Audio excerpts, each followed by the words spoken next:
So let's bring in former Obama foreign policy advisor David Tufori and Foundation for Defense and Democracy's founder Cliff May. Gentlemen, thank you both for being here. Cliff, the attacks last night against ISIS positions really does underscore that the threat from ISIS hasn't finished. Exactly right, and it's very important to understand why. ISIS has been dispossessed from the territory it once held, but it is still an organization that is dedicated to jihad against the West, as is Al-Qaeda, as is the Islamic Republic of Iran, Hezbollah, Hamas, all of them. They believe, we need to understand what they believe. They believe they're fighting a war against the West, a holy war against Christians and Jews and others that is 1,400 years old.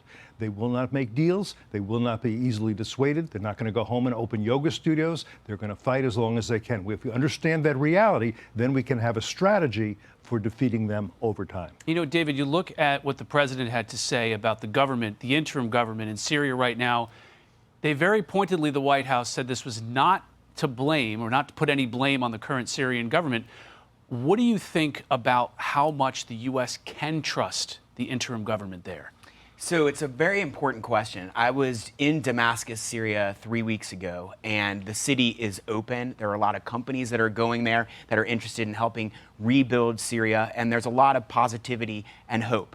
We are going to have to depend upon Shara, the interim president of Syria, doing the right thing in terms of being inclusive and having a political process that moves towards elections and that recognizes that Syria is a very diverse country with different ethnicities and religions.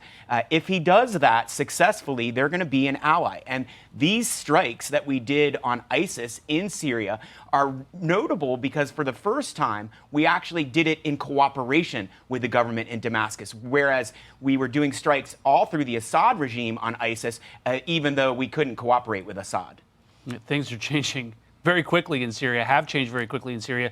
That's also the case in Venezuela, Cliff. You look at what the administration's doing, the firepower it's bringing down there. I mean, is this bluster, or are we preparing to move on Maduro? Well, I hope it's not just bluster, because if Maduro, at this point, if Maduro survives, that's going to look like we were just bluffing, like President Trump was just bluffing.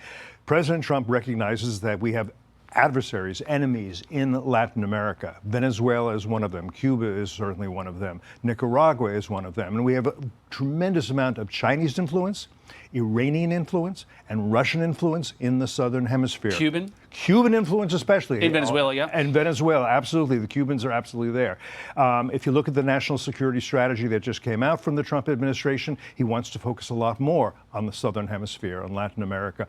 To do that, I think, and he hasn't explained this as well as I think he should, he seems to be starting with Venezuela, and he wants Maduro, who is illegal, who is a narco-terrorist, he's indicted here in the United States. He wants him out, and he's going to try to do it through pressure. But it's not going to be easy. But among other reasons, the Cubans, the Russians, the Iranians are saying, don't leave, we'll support you. Mm-hmm. And David, you look at Venezuela right now. What are the chances that dislodging Maduro can return Venezuela to what it was in the 1990s when it was a prosperous society? It's got a lot of oil wealth, for example. Or, I mean, could the U.S. really get mired in something ugly here? The Trump administration hasn't talked about that. Let's note that Maduro is a dictator and he's a criminal. And you don't have to just trust the Trump administration. The UN had an independent commission in March that reported that Maduro was responsible for crimes against humanity. So it would be good for the world and for the Venezuelan people for Maduro to be removed. But what's not clear is if the Trump administration has a plan for what comes after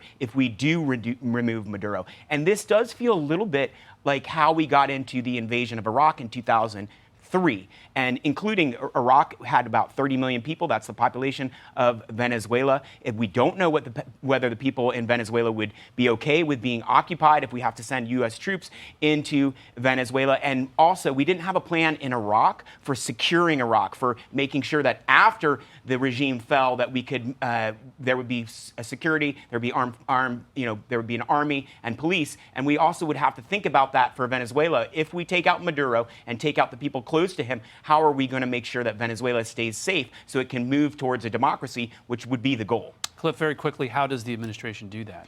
It's a little easier than it was in Iraq, I would say, for a following reason. One, you mentioned it. This country was democratic. This country was prosperous. It does have oil. You don't have like I had in Iraq, the Shia, the Kurds, all that. You have one people. You have an elected leader that you can help reinstall. It is less challenging to get Venezuela back on track than I think it would be in Iraq. But you're right. It's not going to be easy. You need to plan for the day after, and there need to be very good plans, which we didn't have in Iraq. Yeah, we'll be watching it. David Tafuri, Cliff May, thank you so much for joining us. Very much appreciated.